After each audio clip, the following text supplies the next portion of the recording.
I just dropped the McLaren off and now I am at Ferrari Meridian Modena, their service centre, picking up a customer's car.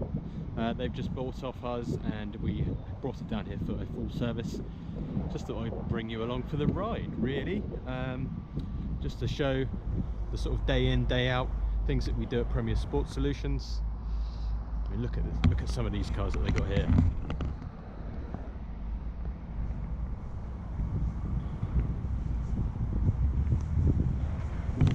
Cars of all ages and all values.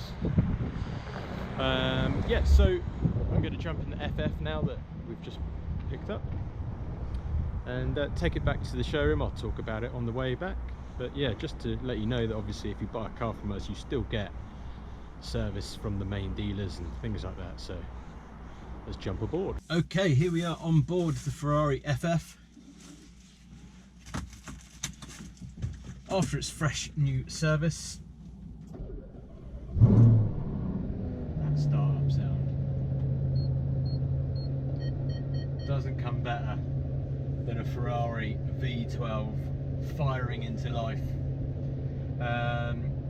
So yeah, just to reiterate that point whilst the car warms up a little bit, obviously you might think, oh, if you go to a main dealer, they'll look after you and they'll do all the services and all that stuff and do everything else. But you get the same treatment with us. So, but let's say it quieter, but better, because a lot of the time you're too busy to do all that stuff. You don't want to go to a main dealer, be hassled and all that sort of stuff. So we'll just pick the car up from you, or you drop it down to us. We'll take it to the main dealer, wherever the local one may be, or arrange for it to be transported there, whatever you like, and get that all sorted for you, and then we can drop it back to your house. So yeah, best of both worlds.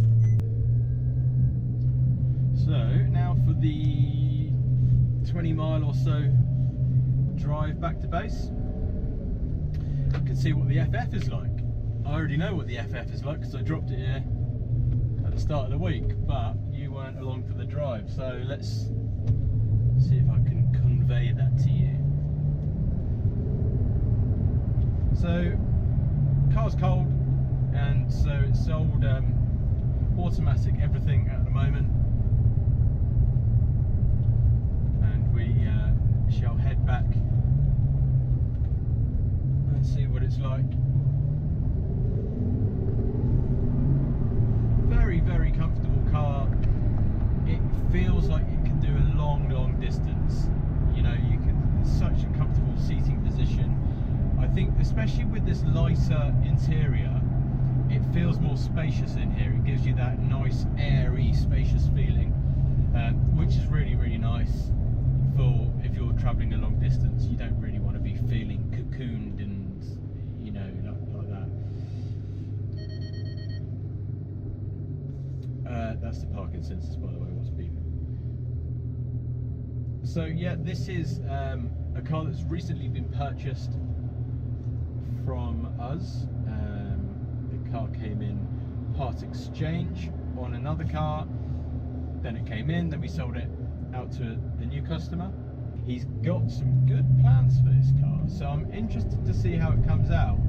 I think he's planning to fit new exhaust system and potentially different wheels as well, so that would be very cool to see and hear it. Really making that V12 sing with a new exhaust system. So I'm now doing 40 miles an hour on a pretty bumpy road, but I'm not even in bumpy road mode. Oh no, I can't do that because I'm in comfort. But if you're in sport, then you can go into bumpy road mode and it softens off the dampers.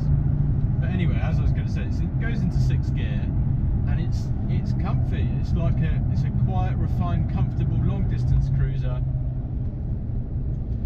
Brakes are nice. They've got a bit of feel to them. They're not too sharp. They're not too grabby like you get with some brakes when they're cold. The cabin's a really nice place to be. Lots of carbon fibre on this example. All the way back here as well. All over the wheel, the dash as well, and and the grab handles, the door handles. So let's talk about the FF. It was Ferrari's first venture into, I guess, a practical car, really. They've had 4-seat cars before, obviously, but this one's got a big boot. It's sort of an estate-ish car, shooting brake, would you call it? I don't know what you'd call it. I don't know what they call it, but it's a kind of estate, mini estate. It's got 4-wheel drive for the first time in a Ferrari, which was obviously a brave move by them to do something like that, because they're obviously known for rear-wheel drive cars. So to go 4-wheel drive is a brave one. It's a very, very complicated 4-wheel drive system. It's got 2 gearboxes. So instead of having, you would have like a diff that links the front and rear wheels together off one gearbox and work like that. It's got 2 gearboxes, one at the front, one at the back, and they kind of sync up together. The interesting thing is, and I don't really know the reason behind this, I'll be honest, it's only 4-wheel drive until you get into 5th gear. Once you're in 5th gear or above, it becomes just rear-wheel drive. So that's potentially dangerous, I suppose, because you could be banging around a track, or, you know, I'm going to say track because obviously you drive like law-abiding citizens on the road. You could be going around a track in 5th gear, up to 5th gear, go around a corner, and all of a sudden you've got a 600 horsepower plus V12 going through the rear wheels, which might catch you off guard if you weren't prepared for it. I can't really test what the 4-wheel drive system is like because obviously it's a customer's car. You know, I'm not going to go ragging it around. Just thought I'd bring it along, show you what we do. I'll keep this video nice and short and snappy, and yeah, hopefully we do a few of these, because I'm always out and about collecting stuff, so I might as well bring you with me and talk about it on the way. So we've warmed up a little bit now. Let's put it into sport. See if that makes any difference to the sound. That's such a smooth, silky sound.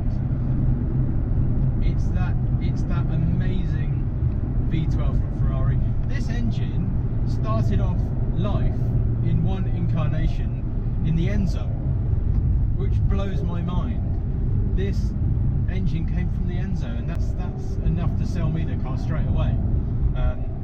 I've always loved the FF personally, and now the price that they are is just bonkers, because you can pick a nice example up for under £100,000.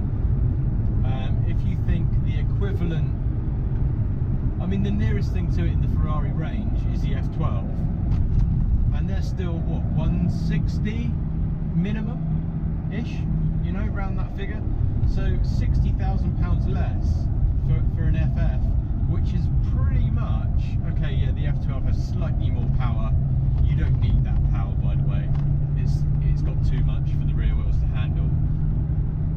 But this one, I think you could use a lot easier. You could use the power a lot easier. And it's under 100 grand. Absolute madness. I would love to have one of these in my garage one day. Super cool car. You don't see them around anywhere. You very, very rarely see an FF. And in the right spec like this one is, I think this looks really cool. All black on the outside. Looks wicked. So far, all I can report is, see, I've got it in sport now, by the way, and bumpy road mode. So I can confirm it is comfortable in bumpy road mode. Doing 27 miles an hour in 5th gear, just a little over 1000 RPM, and it feels comfortable, refined. You could live with this absolutely every day. You could do your morning commute in this. You could go down the motorway in this. But at the same time, given the right bit of road and the right conditions, you could drop it down a few pegs and let that V12 sing.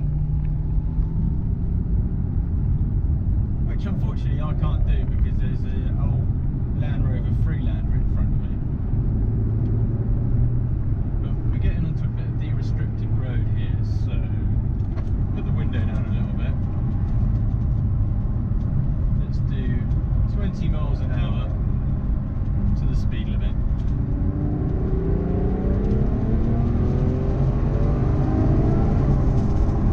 Wow. What a noise. What an incredible noise this makes. I really want a V12. Before everything goes electric, I need to get a V12 in my life.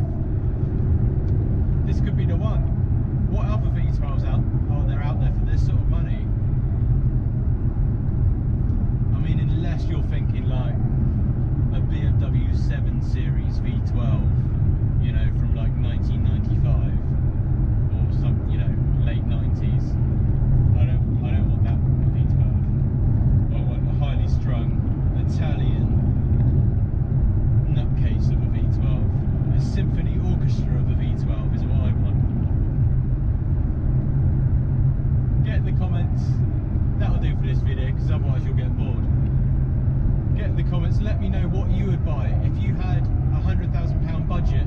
Not that I do, but if you did, let us know what you would buy. Would you consider an FF? Would you go down that Ferrari route? Would you, if you wanted a Ferrari, would you instead buy a F430? V8 Ferrari, naturally aspirated, good car. Would you buy one of them instead of one of these? I'm not sure I would. Personal preference. Would you get in an old Lambo? You get in a Gallardo for that? Would you have one of them? V10? You get in an old shape? Well, no. Yeah, I suppose old shape now. V10 R8, V10 Plus. That's a great car. What else is there? I don't know. Comments down below. Give it a like, give it a share, give it a comment, blah blah blah blah blah. All of that stuff. And yeah, see you in the next video. I'll try and bring you along the more I can. The more I can, the